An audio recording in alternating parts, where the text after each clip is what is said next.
Hello everyone. दोस्तों, आज जान लेते हैं कर्म हानि योग के दुष्प्रभावों से बचने के कुछ ज्योतिषी उपाय। लेकिन उससे पहले ये बात समझ लेनी बहुत ज़रूरी है कि वैदिक ज्योतिष रीबर्थ यानी पास्ट लाइफ्स और कर्मों के सिद्धांत पर आधारित है।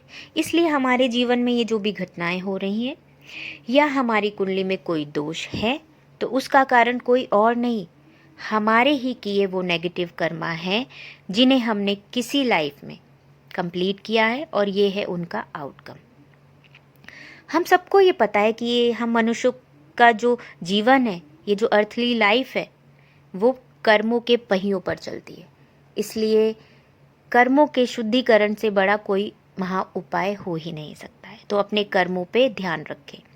दूसरी बात दोस्तों, अगर बार बार आपको असफलताएं मिल रही हैं, आपके फैसले गलत साबित हो रहे हैं, लोग आपकी की गई हेल्प को एक्नॉलेज नहीं कर रहे हैं, तो ध्यान रखिए कि जब भी कोई बड़ा फैसला, कोई नई जॉब ज्वाइन करनी हो या कोई बिजनेस डील करनी हो, अपने बच्चों का एडमिशन हो या कोई भी बड़ा फैसला आप अपने परिवार के संबंध में ले रहे हो, तो कुछ 3 तिथियों को आप याद कर लीजिए: चौथ, नौमी और अमावस्या। इन तिथियों को आप ऐसे फैसले ना लें, वरना आपको आलोचनाओं का सामना करना ही पड़ेगा, अपोजिट रिजल्ट मिलेगा। और अगर आप किसी को पैसे दे रहे हैं, उधार दे रहे हैं, तो भी इन तिथियों का ध्यान रखिए।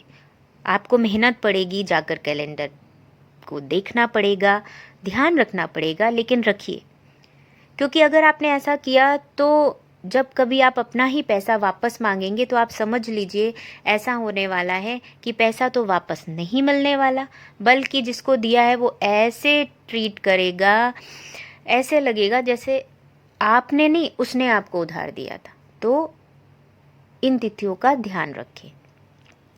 दूसरा, कोशिश करें जब भी कोई बड़ा फैसला लें तो बृहस्पतिवार के दिन संध्या के समय लेने की कोशिश करें। कोई भी फैसला अकेले ना लें दोस्तों। अपने माता पिता, अपने गुरु, अपने बुजुर्गों को शामिल करें अपने फैसलों में, उनकी एडवाइस लें। आजकल हम लोग क्या सोचते हैं कि हमारे पास तो बहुत बड़ी बड़ी डिग्रियां हैं, बाहर का नॉलेज इतना ज़्यादा है कि हमें लगता है हमारे बुज़ुर्गों के पास वो बड़ी बड़ी डिग्रियां तो नहीं है। हाँ, हो सकता है उनके पास बड़ी डिग्रियां ना हो, लेकिन उनके पास जीवन के अनमोल अनुभव है जो हमें आने वाली मुसीबतों से बचा सकते हैं और हमारा मार्गदर्शन कर सकते हैं। अब एक बात और मैं मेंशन करना चाहूँगी कि अब आप सिर्फ उनकी एडवाइस इसलिए ना लेने जाएं कि आप सफल होना चाहते हैं या आप इस योग से मुक्ति चाहते हैं। यही देखिए, ये काम हो जाएगा सुपरफिशियल लेवल पे। सच में उनको सम्मान दीजिए, उनके अनुभवों को समझिए और तब फैसला लीजिए। क्या होता है ना दोस्तों, हम हर काम बाहरी रूप से सुपरफिशियल लेवल पे करते हैं, भीतर की ऊर्जा में तो कोई परिवर्तन ही नहीं लाते, लेकिन हम अपने जीवन में बदलाव, स्टेबिलिटी के साथ चाहते हैं। जब आप सुपरफिशियल लेवल पे काम को अंजाम दे रहे हैं तो आपको रिजल्ट भी तो वैसा ही मिलेगा, सुपरफिशियल टाइप। कुछ टाइम रहेगा पॉजिटिव, कुछ टाइम बाद वापस से वही सिचुएशन क्रिएट हो जाएंगी, रिक्रिएट हो जाएंगी। तो ध्यान रखें, ये आप दिखाने के लिए या सफलता पाने के लिए नहीं, वास्तव में उनकी ब्लेसिंग लेने के लिए कीजिए। और एक उपाय आप ध्यान रखिए कि हर अमावस्या के दिन अपने पितरों के नाम पर बहुत ज़्यादा नहीं तो 1-2 लोगों को भोजन कराएं। हो सके तो सूर्य को अर्घ दें। 11 बार, 21 बार, जितनी बार आप कर सके गायत्री मंत्र का पाठ करते हुए सूर्य को अर्घ दें। सूर्य हमारी आत्मा का कारक ग्रह है। तो हम सब जानते हैं कि सूर्य जैसे ही आता है अंधेरा खत्म होने लगता है। तो जैसे ही हमारी आत्मा बलिष्ठ होने लगती है तो हमारे भीतर जो नेगेटिविटी इकट्ठी हो चुकी है, हमारे आत्मा के प्रकाश से वो नेगेटिविटी धीरे धीरे रिलीज होने लगती है और पॉजिटिविटी हमारी लाइफ में आना स्टार्ट कर देती है।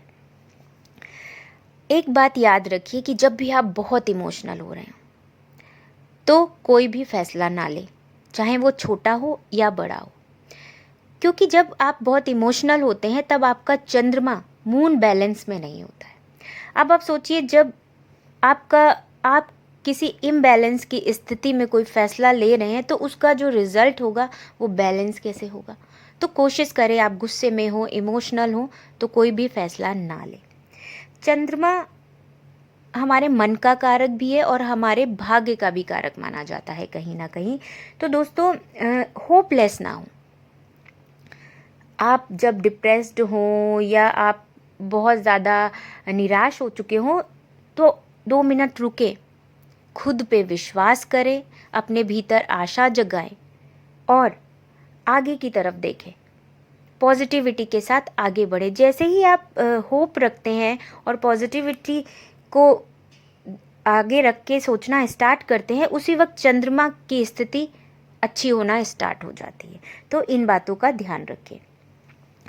कोशिश करें दोस्तों कि जब भी आप किसी की मदद कर रहे हैं तो आप ये देखिए, आप वास्तव में उसकी मदद करना चाहते हैं। वो हेल्प आप कहीं अपने अहंकार के लिए तो नहीं कर रहे हैं कि आपका नाम होगा, ऐसा कुछ नहीं।